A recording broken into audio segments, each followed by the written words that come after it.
Greetings and welcome to the Pransform Podcast. I'm your host, Christopher Anastasio. This is Season 2, Episode 1, and I'm excited to be joined by Mayank Singh, who's going to participate in today's podcast with me, talk about various digital marketing topics, artificial intelligence, what's going on with Pransform in general. So welcome to the podcast, Mayank. Thank you, Chris. Thank you for having me, and thank you for making me the milestone guest. I recall we spoke on this podcast what seems like a lifetime ago, which was when you crossed the 100 episode threshold back in the day. And I'm happy to be a part of the first episode of the second season in this new video interview style format. So I'm looking forward to what you're up to. Outstanding. Yeah. Super excited about it. It was very early January 2023 when we recorded that episode. So yes, we're coming up on nearly a lifetime since it occurred. So what I wanted to do, Mike, was just because of the length of time that's passed, start off with just a quick little introduction from your side, background-wise, telling the audience a little bit about yourself, and then I will do the same and we can jump in from there. Sure thing. So I run Plethora, and I've been working on this elevator pitch, is an IT and marketing services firm that does whatever it takes to help you succeed online. And for all intents and purposes, the marketing and IT services arm for Pransform. We operate out of Southeast Asia and India, where our team is located. I'd love for you to talk about how you are the face of our brand on US soil. Absolutely. So I'm Christopher Anastasio, the face of Pransform in the United States of America, coming from Virginia, is where I'm located. So for Pransform from the US side, kind of a dual purpose.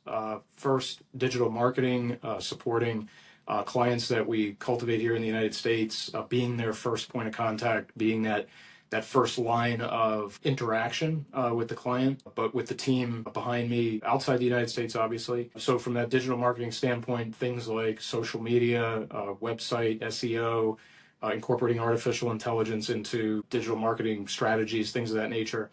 But also on the tax and accounting side of Pransform, supporting the business with outreach to existing tax and accounting clients who have outsourced that work to us, as well as cultivating new client relationships and showing them the benefits of doing that kind of outsourcing and bringing them into the fold as well. So that's kind of my two-purpose function there from a Pransform perspective. Yeah, I'm sure there's a lot more to it, and I know that for a fact. But it's been a pleasure working with you throughout these years, and let's get started with Season 2. Absolutely. Sounds good. Mike, maybe a good place for us to start, again, given the amount of time that has passed, can you just kind of give the audience a sense of a little bit more specifics on the digital marketing front? What has transpired over the last 18 plus months, 18 to 24 months, from the standpoint of what have we been focused on? What are some of the trends we're seeing? What are some of the areas our clients are needing the most help? That sort of thing. However you kind of feel the audience can benefit from that line of thought. Can you just give us some sense of where we've been with that? Absolutely. So the last 18 months, which doesn't sound like a long time on paper, but with the accelerated pace of change that we have seen in our industry and pretty much all industries at this point. So there's two factors I think that are important here. The first one, no-brainer, is AI and how much generative AI has changed how we market, especially on the content side. And the second factor is the content itself. So how important it is for content to be the centerpiece of marketing strategies in 2020 beyond. So these two things are the primary evolutions of marketing that I've seen. It is easier than ever to create content at scale thanks to AI. And it is more important than ever to create compelling content because there is so much of it.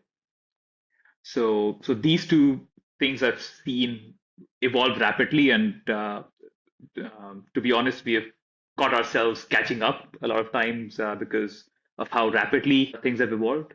But if you can get the quality and quantity of your content right today with the help of AI, I think you are on your path to a winning digital strategy, so to say. So, Mike, do you feel like we've reached a point, evolved to a point where a business that, let's say, is resistant to using artificial intelligence or just hasn't gotten around to adopting it, are they falling behind rapidly, making a critical path error for their business? Can you kind of expand on the importance of keeping up with it, of incorporating it into marketing and business practices? So there's a two-part answer, and it might sound the two parts are kind of contradictory to each other, but bear with me.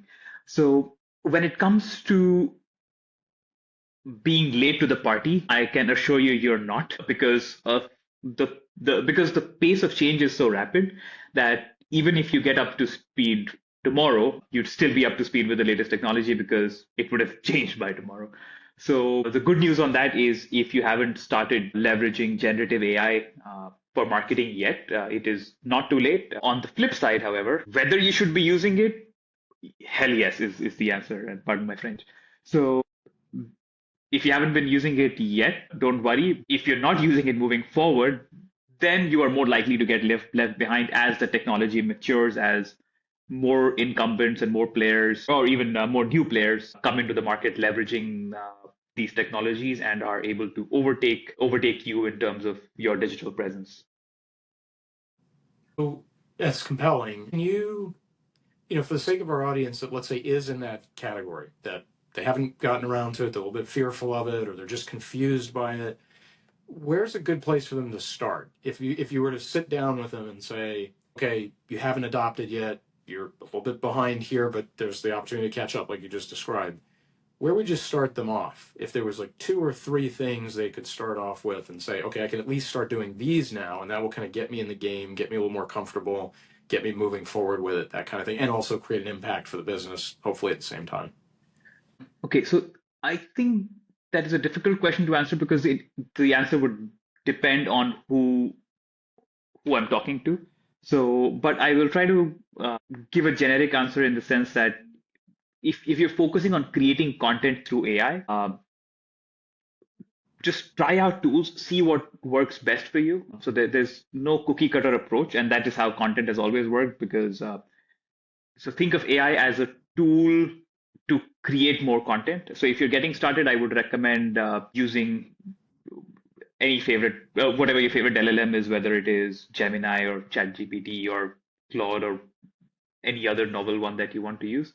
But use it to create text-based content. Use it to create to even generate research for text-based content. And then there's a lot of video generative AI tools that are catching up. HeyGen is something that you and I have used for some of our clients earlier, but there's many more out there.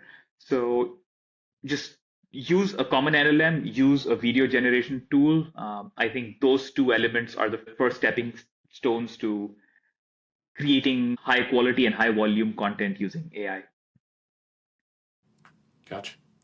So, you know, and you beat me to it, but certainly one of the things that would come to mind for me personally was to start with one of the top three large language models, just getting comfortable querying it, learning how to query it better and better to get better and better responses. Um, you know, using those responses to build new responses, regenerating content, things of that nature.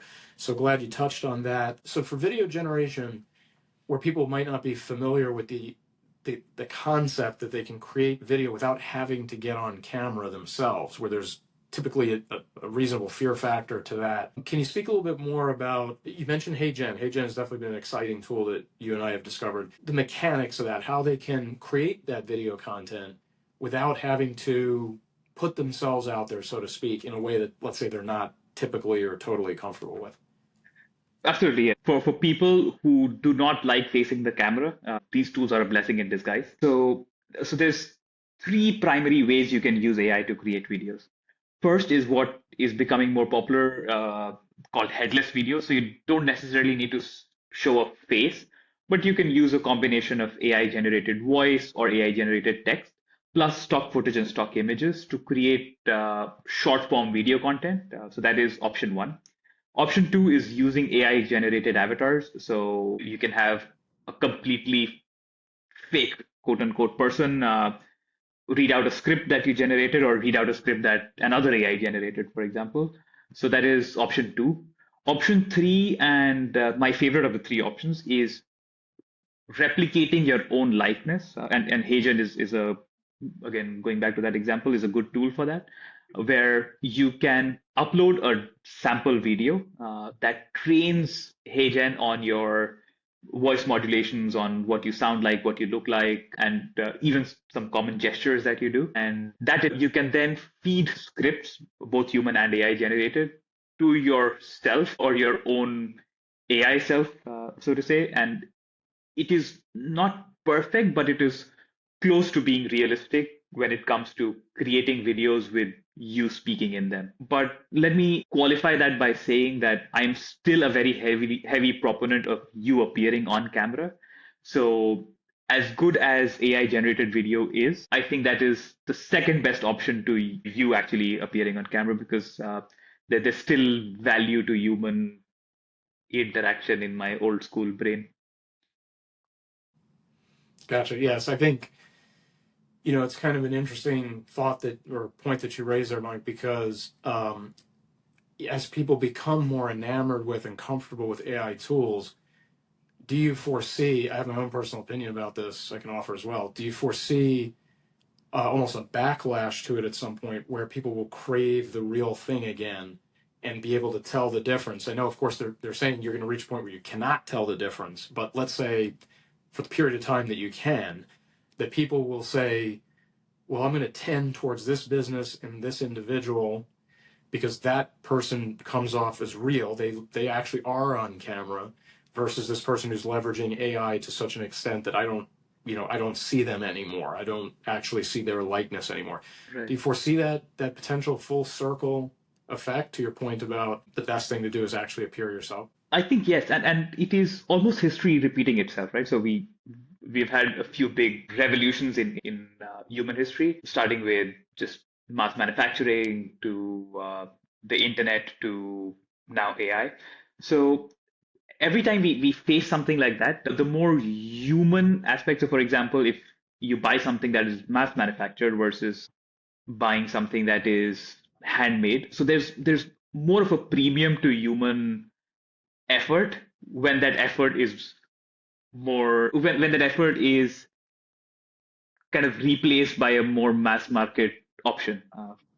But having said that, there's a place for both, right? So if you look at just mass produced products, for example, versus handmade products, there's a place for both. So I think there's going to be a place for mass produced content where you can generate high volumes of content to remain top of mind, and that will have its own place in the content ecosystem. But at the same time, I think there will be a high premium on human interactions. So not only human faces on the internet, but offline marketing and experiential marketing, and actually feeling human again is going to come at a premium as we move into the AI generated content space. Yeah, it's fascinating.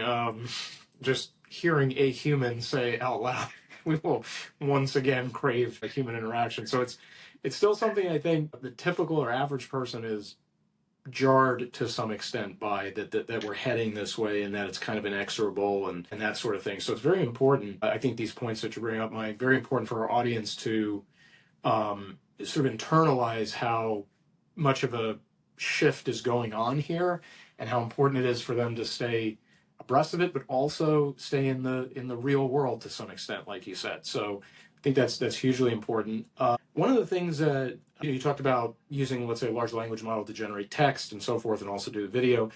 Can you speak just a moment or two on audio content? I mean, obviously, we're doing a video podcast here. Our first season of the podcast was mostly purely audio, and there's a lot of emphasis on audio for convenience. When you're multitasking, you can't watch a video.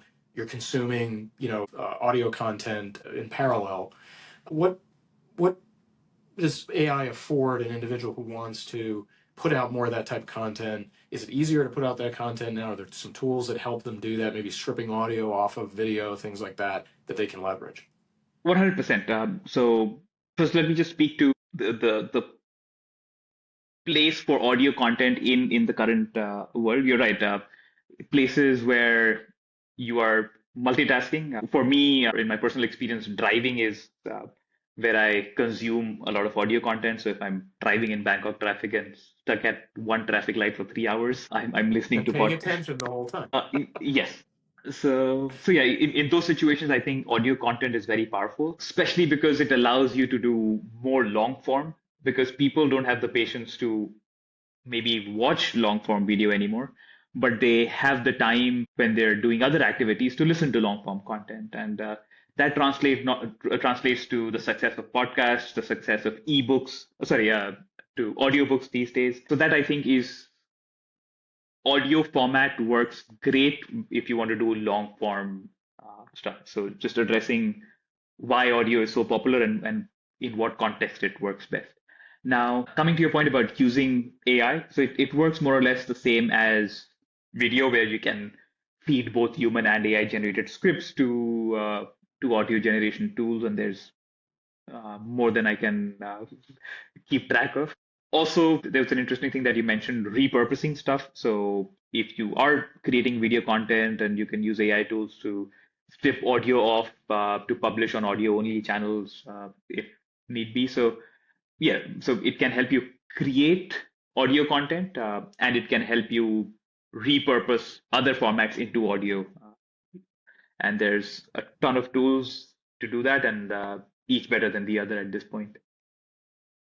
I think, correct me if I'm wrong, Mike, but this goes to your point about being able to create this content at an incredible scale compared to how we used to have to do it. So in other words, if somebody makes one piece of content, let's say a textual document, they can turn that into a lot more than that text document a lot quicker than I mean, and that's an understatement probably, but turn it into that a lot quicker than they ever could before. It suddenly can become video, like with stock images, like you talked about. It can be fed into something that creates voices around it and talks as if it's in a podcast format. I'll come back to that in a second. So that's kind of, I think, correct me if I'm wrong, what you see as the opportunity to go to much greater scale with this as people in their businesses try to create the level and volume of content that they need to.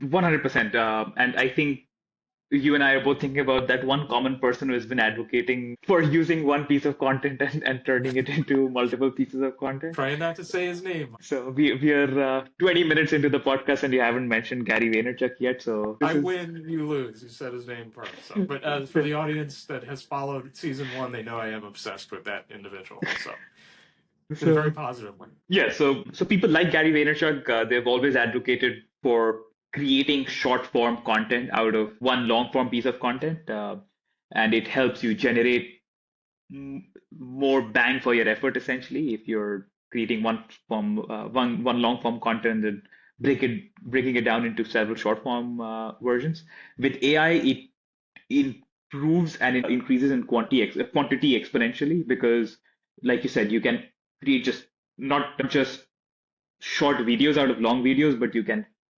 convert text into videos, videos into text. So you can do cross format repurposing very quickly and at scale. And you're right, it's unfathomable how much quicker it is at this point than it was just a couple of years ago.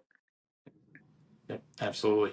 So the tool that I'm thinking of, you mentioned there are many, and there are many, but the one that I literally just stumbled across this week, I think I emailed it over to you yesterday, the day before, is Google's NotebookLM, which, basically, obviously, if you have a Google account, you can just bring it up and log in that way. I don't know if you can do it another way besides that, but basically discovered that NotebookLM allows you to upload your own source documents. So you're not pulling in from the web per se. So you're much less likely, if not likely at all, to face hallucinations from the system. Hallucinations being the system just making things up to bridge the gap between other things it does know or returns to you as a response. So you upload your source documentation, and it can analyze that source documentation 75 different ways under the sun. It can create notes, it can create summaries, it can create presentations, and it can even take that text and turn it into two AI generated voices talking to each other as if they're on a podcast. And that's the part, Mike, even as I have dipped my toe into AI and gotten more comfortable with it and used it more and more, there's always something new that kind of blows me away the next day. Listening to a demo of somebody perform these operations I just described in NotebookLM, loading up numerous documents. I think you can go up to like 20 or something like that, 200,000 words per document max, or whatever that comes out to, millions and millions of words. And then listening to these very, very lifelike, that's a bit of an understatement, AI voices converse about the material as if they were doing what you and I are doing right now. So again, to your point, taking textual documents that you can create with AI, uploading them into a tool like NotebookLM, and suddenly you have a podcast. So I think the power that that brings to a business that adopts that quickly, deploys it quickly, learns from it quickly, adjusts quickly, they will be outpacing competitors at a very, very rapid pace. I have no arguments against that. In fact, funny enough, I heard about Notebook LM just last night at an event, and it was brought up by somebody I know and respect. On the way back, I came back home, parked my car, checked my email, and you were the second person within a span of 3 hours who emailed me about it. Then I woke up and I had somebody in a startup community group here in Thailand send a sample of a podcast that they did on Notebook LM. So I've been bombarded with the news and the praise about Notebook LM in the last 24 hours or so. I haven't played around with it myself, but if it's half as good as what you three people have said it is, I think it is a fantastic tool, and it's still very early days from what I understand for that Yeah. platform. Yeah, never know. Season 3 of Transform Podcast, there'll be two AIs talking to each other, and we'll be. I was, I'm just I I was. was going to say, Mike, I'm just sad that I wasn't the first person to let you know about No, you Notebook were LM. So, late by say an hour or so. as we transition, we kind of head into the final segment of the podcast where we look ahead a little bit. But as a transition point, I posted this on my LinkedIn a few times over the last month or so, but serving both my professional and personal interest in this topic area, read, I guess you would call it a paper, but it was 160 plus pages, so felt like a book. That was published by Leopold Aschenbrenner, used to work at OpenAI, and he was looking. This was, I think, June of this year. He published this, so fairly recent. He was looking ahead, what's coming ahead for artificial general intelligence, AGI, as you mentioned, and superintelligence. And if somebody was interested in this from a more macro perspective, not necessarily at the tactical tool level, but really wanted to kind of immerse themselves a little bit in the AI movement, I would tell them to start with this document. Leopold looks at what AGI and superintelligence could potentially accomplish. So all the positives, and he's very optimistic about it, he does not take a negative view of it. All the positives, and then some of the drawbacks, and also looks at it from angles I never even thought of. Chip demand, electricity demand, security at labs that are working on AI from external actors, nation states threatening the adoption of AI that they've, stolen essentially from some other nation or some other entity. So it's a really, really great place to start if somebody wanted to come in from the top down and just say, okay, where is it today and where is it going? Of note, Leopold predicts superintelligence would arrive no later than 2030, but maybe earlier this decade. And he forecasts that as a transition from a human world to a machine world, where humans are more subordinate, and that could come off negative or not to somebody, but that we're more subordinated to what the machines can do for us and what they can accomplish for us. So I just want to kind of throw that out there. But in that vein, Mike, as we look ahead to 2025, I mean, amazing, we're even talking about 2025 coming soon. What do you see that maybe, and maybe the answer is nothing yet, but what do you see that maybe differs from where we are today? Like, where could this potentially be going that's new, that's different, that's even more exciting than some of the things that we talked about today? That's a. I mean, I think the honest answer to that question is I have no idea. Because if you asked me last year and I made predictions, I am sure I would be underestimating how far we have come by a long shot. So I think if we continue down the same trajectory, I think by next year it is at least for me very difficult to fathom how far we would have come by then. But I think I'll give a slightly different answer to your question. So I don't know what next in terms of the technical capabilities of these tools, outside of them becoming incredibly more human-like. But at the same time, I think for businesses, my advice for businesses who are trying to win while there's so much turmoil in the AI space and how it is disrupting itself almost every week. So from that, I think if you are trying to build a long-term winning strategy, the underlying message that you need to convey online still needs to be very human. So we still gravitate towards human stories, we still gravitate towards human experiences. So use AI to capture the essence of human stories, use AI to amplify the reach of human stories. But I think if you are being authentic, it's just a change of medium at this point. So if you're Gotcha. telling stories about your brand, your product, your business, if you're able to tell a compelling story that resonates with people, I think AI is a fantastic tool that helps you tell it faster, better, and at a larger scale. But the underlying essence of everything still needs to be that story that we've loved as human beings since prehistoric times. That as much as technology will change, that will be one common factor that will remain until the overlords at Skynet take over. It's funny you say that, Mike, because that is I guess the word maybe might be avatar or symbol, whatever you want to call it, that a lot of people throw around here in the United States as to what's happening. You say Skynet and everybody knows that you have sort of a doom and gloom view of artificial intelligence or what could be happening with it, where it could be going, that kind of thing. But I think, to the answer that you gave to my question about 2025, it's so important to note exactly what you said, I think, at the beginning, that who knows is kind of the overarching response there. And it amplifies and underscores what you said towards the beginning of the podcast about the evolution, and the pace is so fast that it affords this unique opportunity for somebody who, let's say, has not adopted yet or has not fully embraced, to kind of get into the flow and join in, and then have to keep that pace up obviously from there. It just kind of underscores that there's nothing predictable about this. There's kind of a new surprise every other day or week, it seems. And in that lies a tremendous opportunity for a business or person, maybe let's say somebody working on a personal brand, to leverage the tools, make something of them that helps their business, helps their brand, and takes them, let's say, to that next level or next level. Even without that crystal ball, there's a really important point that you made there in that response. So noted, and the audience should note it as well. I think, Mike, I want to give you a chance for closing thoughts, but I think we've really covered some really important ground here as far as giving the audience a sense of like, okay, we're picking up where we left off from the prior season. A lot has changed. The pace is quickening. There's something significant about that. There's something that they should note about that and really be thinking about for their business. Is there anything you want to kind of leave the audience with as we wrap our first episode of season 2?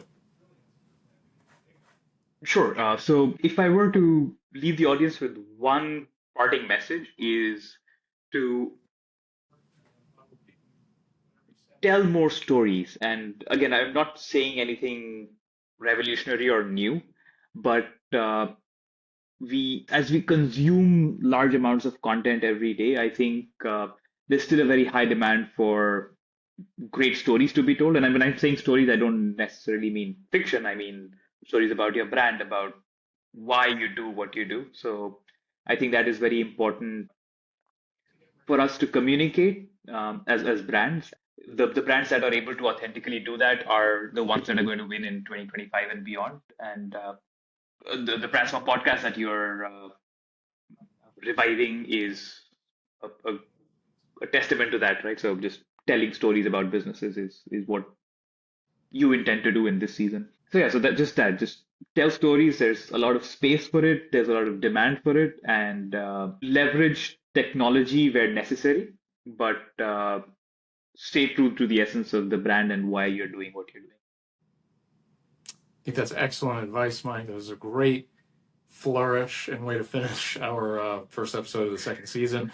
I want to thank you immensely for joining the podcast today, especially at the late hour that you are joining it. I want to note that for the audience's sake. So thank you again, Mike. Really, really excited to kick off episode, but season 2 of the podcast, and excited to do it in this format, excited to bring some video context as well to what was previously an audio heavy podcast. So with that, I want to say good day and good night to our audience.